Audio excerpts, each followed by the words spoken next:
আসসালামু আলাইকুম, আমি রাসেল। আমি হাজির হলাম আরও একটি মোস্ট ইন্টারেস্টিং ভূতের গল্প নিয়ে।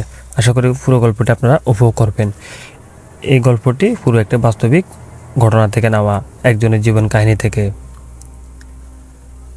বাংলাদেশে এক পুরনো গ্রাম, নাম দক্ষিণ শালিকা।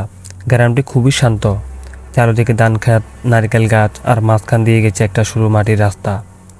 কিন্তু এই গ্রামটা একটা অদ্ভুত নিয়ম আছে। সন্ধ্যার পর কেউ গ্রামের শেষের পথটা ব্যবহার করে না। ওই পথটার নাম শ্মশানের পথ। গ্রামের বয়স্করা বলে, যে রাতে ওই পথে হাঁটে সে আর আগের মতো মানুষ থাকে না। অনেকে এটাকে কুসংস্কার মনে করে, কিন্তু গ্রামের মানুষ জানে এটা শুধু গল্প নয়, এটা একটা অভিশাপ। শহর থেকে ফেরা অনেক বছর পরে শহর থেকে গ্রামে ফিরল এক যুবক। তার নাম রাশেদ। রাশেদ ছোটবেলায় এই গ্রামে বড় হয়েছে, কিন্তু কলেজে পড়ার জন্য সে শহরে চলে গিয়েছিল। বছরের পর বছর সে শহরেই ছিল। এবার অনেক দিন পর সে গ্রামে ফিরেছে। গ্রামে এসে সে প্রথমে লক্ষ্য করলো একটা অদ্ভুত ব্যাপার। সন্ধ্যা হলেই সবাই যেন তাড়াহুড়া করে, দোকান বন্ধ, মানুষ ঘরে ঢুকে পড়ে, দরজা জানালা বন্ধ। মনে হয় যেন গ্রামটা হঠাৎ ভয়ে জমে যায়। একদিন রাতে রাশেদ তার দাদুকে জিজ্ঞেস করলো, দাদু, সবাই এত তাড়াতাড়ি করে ঘরে কেন ঢুকে পড়ে? দাদু কিছুক্ষণ চুপ করে রইলেন, তারপর ধীরে ধীরে বললেন, এই গ্রামে রাত হলে মানুষ ছাড়া আর কেউ হাঁটে না। রাশেদ হেঁটেই বলল, ভূত নাকি?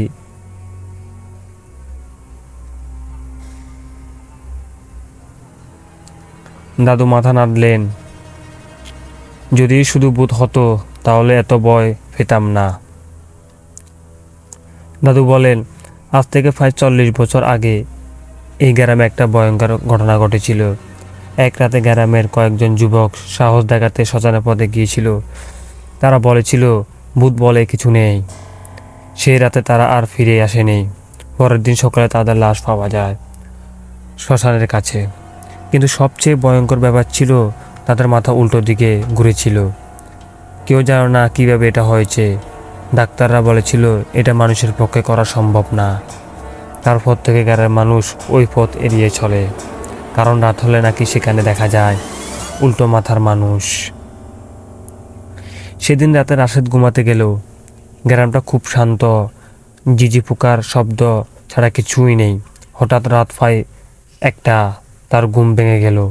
সে শুনতে পেল খটখট খটখট একটা শব্দ। মাটির রাস্তা দিয়ে কেউ হাঁটছে। প্রথমে সে ভাবলো হয়তো গ্রামের কেউ,